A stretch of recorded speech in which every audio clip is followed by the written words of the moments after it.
Your Queen. Hi guys, this is your Queen Madeline at welcome back to another episode of my vlog. For today's, wala muna tayong mga series, episode ng My Mom's a Prisoner at ang inyong inaabangan na Mr. Masungit, Mrs. Brokenhearted dahil ito ay pag-uusapan natin for today's video is all about ang mga issue breakup. Yung mga issue na mga breakup na viral ngayon. Atin ito, us- atin natin pag-uusapan at bibigyan natin ng linaw dahil maraming nagtatag sa akin about dito na magbigay daw ako ng may side kung ano yung nararamdaman ko sa issue ni Miss Andy Eigelman at Pierre Mar. Apaya, okay? Apayo ba yun? Apaya. Basta Philmar yung pangalan niya. Okay? Kasi, for me nasa panig ako ni Auntie. Kasi alam natin na si Andy nasa kanya na yung lahat. Mayaman siya, may kaya sila, yung nanay niya isang dekalibning aktres.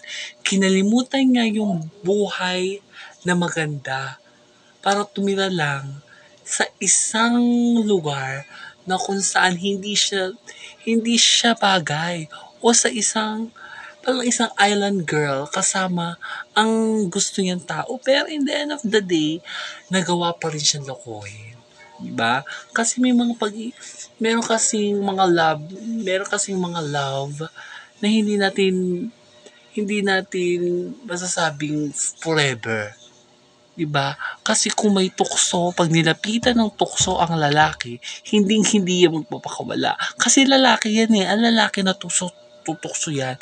Pero hindi ko nilalahat ha. Pero yun yung base in my experience and base in my life na isipin natin na lahat tayo nagkakamali. Isipin natin na meron din tayong maling ginawa sa atin at sa isa't isa. Isipin natin yung wrong natin ay pagkakamali, hindi lang sa sinaktan natin. 'Di ba? Kasi alam natin nakasakit na tayo ng kapwa. Paulit-ulit yung sakit na nararamdaman natin. Kasi kinilimutan ni Auntie lahat ng buhay na meron siya para lang makasama yung taong mahal niya at nagkaroon pa sila ng anak. Ang mas masakit pa doon, ipinagpalit pa ni Philmar sa isang Amerikana. Dahil hamak mas maganda naman si Auntie, di ba? Di ba? Ang ganda ni Auntie. Diba? Hindi mababakas loob ni Andy na depressed na rin siya, umiiyak siya, magiging malungkot siya. Alam niyo bakit? May mga anak siya. May mga anak siyang umaasa sa kanya na kahit kailan hindi siya pwedeng matakot. Hindi siya pwedeng hindi siya magiging matapang. Dapat tayo bilang isang babae, lalaki lang yan. Ang lalaki pwede pang palitan. Pero yung mga anak na naiwan ninyo, hindi yung pwede palitan. Diba? Ang sakit-sakit. Pero isipin natin yung issue. Okay? Yung issue na kinakalat ay totoo. Pero yung issue na kinakalat, hindi dapat isa publiko. Dapat kanilang buhay lang yan. Kanilang buhay lang yan. Kung sa kanila, issue lang nila. Pag issue natin, issue lang natin. Diba? Para kay Philmar, ang payo ko kay Philmar, pag ika'y nagmahal, siya lang dapat. Hindi ka na pwede tumingin sa iba. May mga anak na kayo eh. Diba?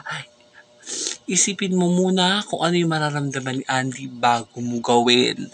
Huwag kang gumawa ng mga bagay na hindi mo naman akalain gawin, magawa mo. Yun ang thing para sa isipin natin na yun yung tama at yun yung mali. Diba?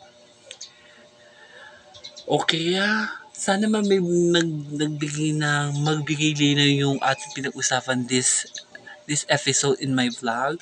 Sa ating next vlog, mapapanood nyo na ang all new episode na My Mom is a Prisoners at ang iyong pinakahihintayin ni Mr. Masungin Busy Broken Hearted.